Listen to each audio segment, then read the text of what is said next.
Hola, en este video vamos a definir a los vectores base covariante, los vectores base contravariante y la delta de Kronecker. Para poder definir a los vectores base covariante y contravariante, primero necesitamos un sistema de referencia.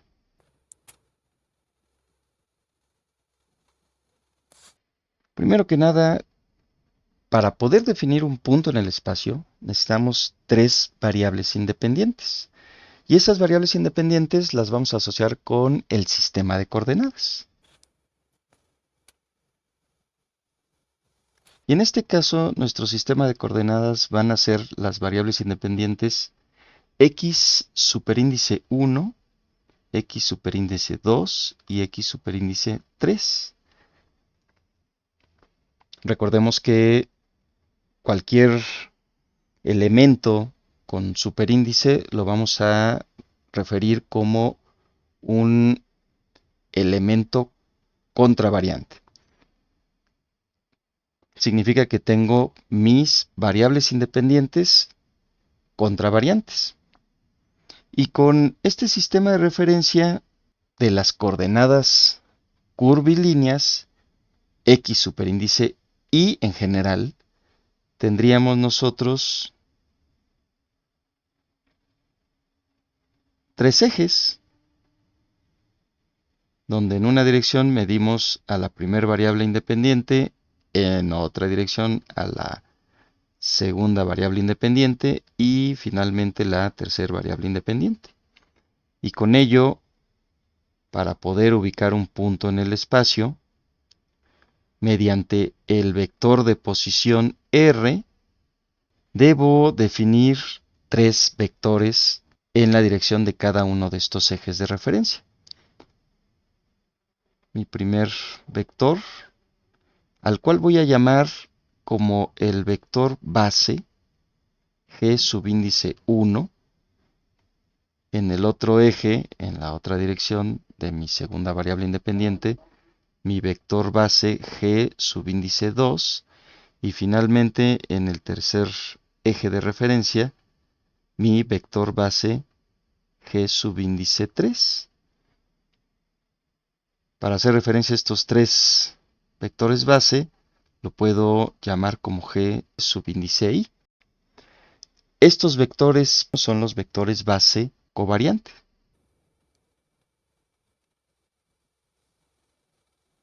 Y el vector de posición en este sistema de referencia, R, lo puedo expresar como X superíndice I que multiplica a G subíndice I.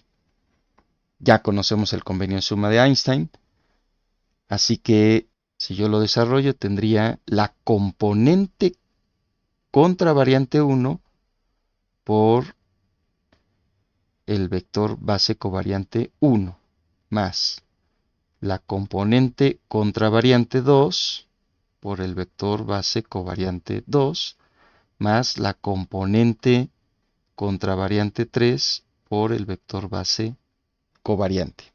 Expresando esto de una forma más explícita, significa que el vector de posición R es un vector que depende de las variables independientes, que son las componentes contravariantes de su vector de posición.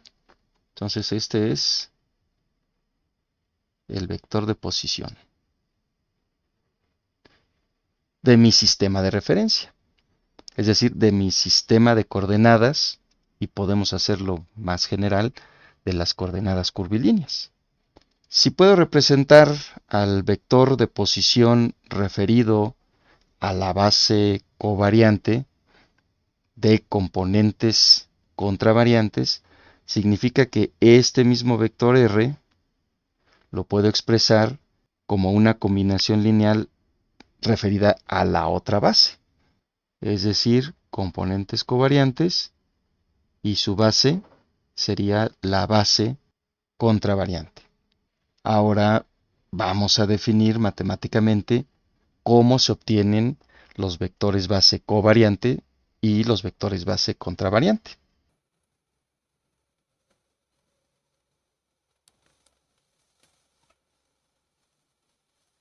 Bueno, para empezar, el vector base covariante se calcula desarrollando la derivada parcial del vector de posición con respecto de su variable independiente, que es la componente contravariante del vector de posición, x superíndice y.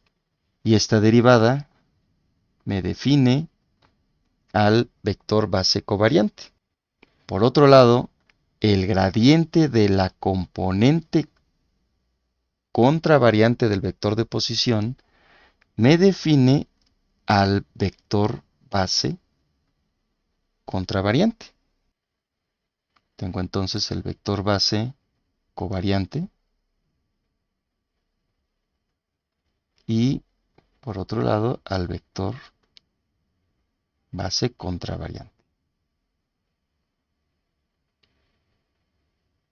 Originalmente definimos el vector de posición de componente contravariante base covariante. Y sabemos que lo podemos expresar referido a la base contravariante.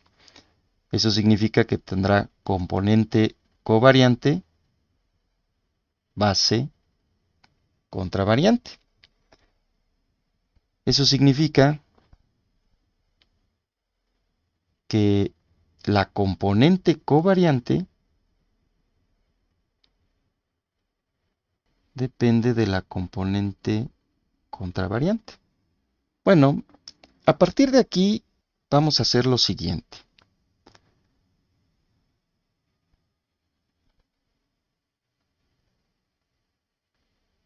Voy a tomar una definición que nosotros conocemos de cálculo vectorial, donde la diferencial de una función escalar es igual al gradiente de la función escalar producto punto el diferencial del vector de posición de mi sistema de referencia, de mi sistema de coordenadas.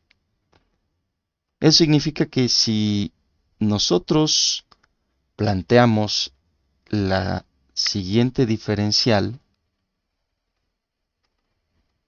es decir, la diferencial de la componente contravariante, tenemos el gradiente de la componente contravariante del vector de posición, producto punto el diferencial del vector de posición. Aquí voy a desarrollar un poco, debido a que tengo que el diferencial de la componente contravariante va a ser igual al gradiente de la componente contravariante, producto punto la derivada parcial de r respecto de la variable x superíndice j por el diferencial x superíndice j. Si yo desarrollo de una forma más explícita el diferencial de la componente contravariante de este vector de posición, tendría entonces la derivada parcial de la componente contravariante y entre la derivada parcial de la componente contravariante j por el diferencial de la componente contravariante j. Y esto es igual al gradiente de la componente contravariante, que sería la base contravariante, producto punto la derivada parcial de r, que sería la base covariante j, y todo esto por diferencial de x superíndice j. Y de esta expresión podemos plantear lo siguiente.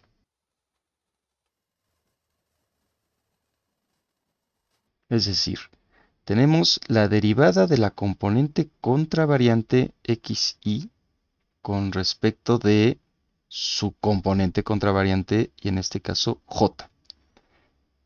Si y es igual a j, pues tendría la derivada parcial de x1 con respecto de x1, o la derivada parcial de x2 con respecto de x2, y eso siempre vale 1.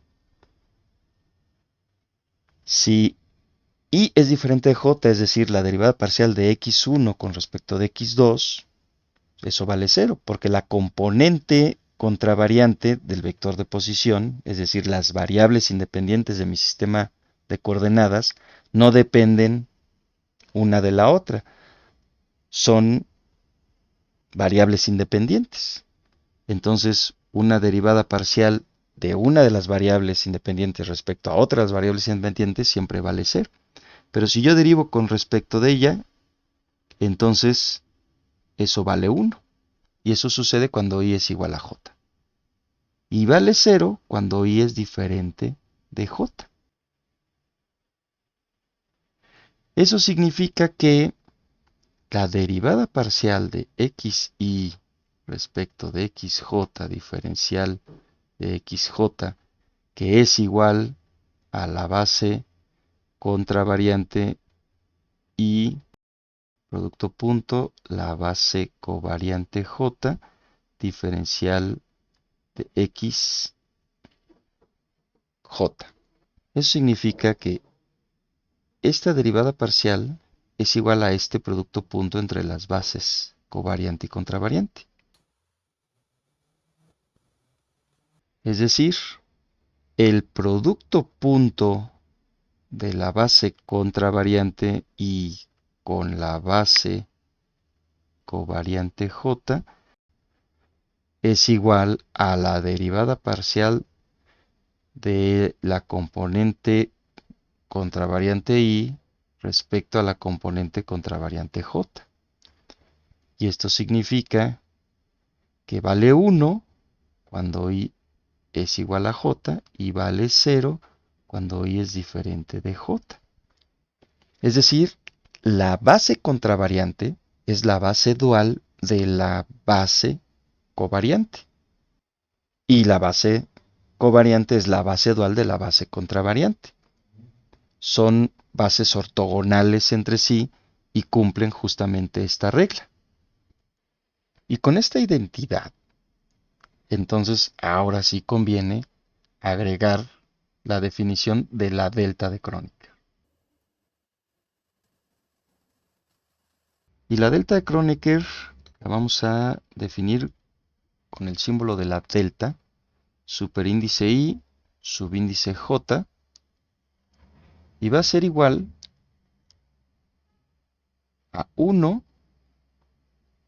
cuando i es igual a j y 0 cuando i es diferente de j. Por lo tanto, la operación que definimos hace rato, el producto punto de la base contravariante i con la base covariante j, va a ser igual a la delta de Kronecker, superíndice i, subíndice j. Otras maneras de representar a la delta de Kronecker es considerando, más allá de que puede tener superíndice y subíndice, que tal vez los dos sean subíndices o que los dos sean superíndices.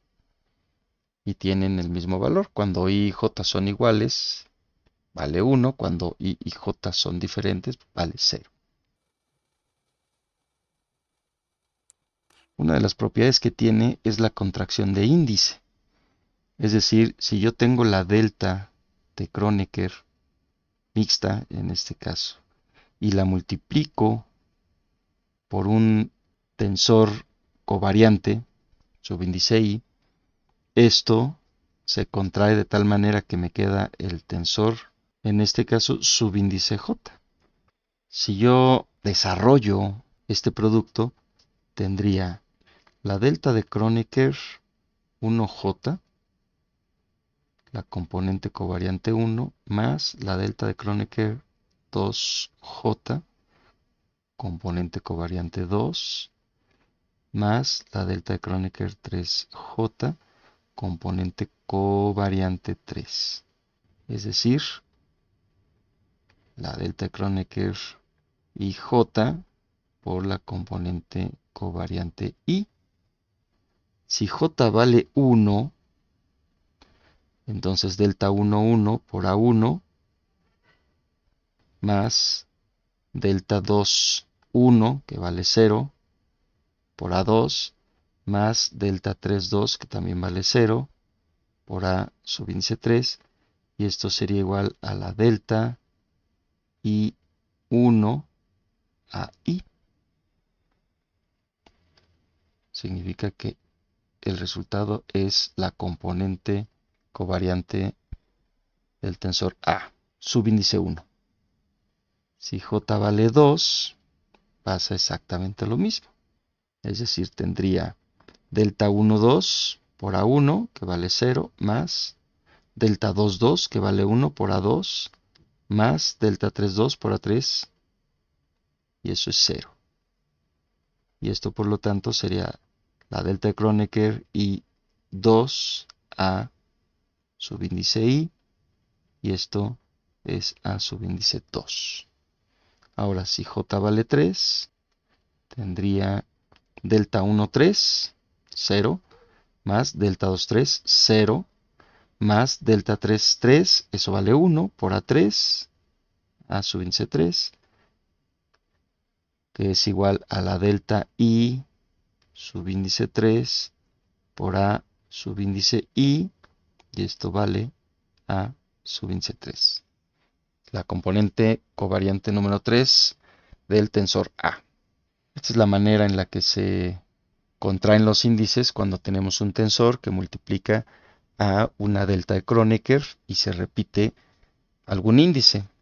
Nada más hay que recordar que los índices se repiten, uno covariante y el otro contravariante, y esa es una regla algebraica que se debe respetar en todo momento en el desarrollo de operaciones en notación índice del cálculo tensorial.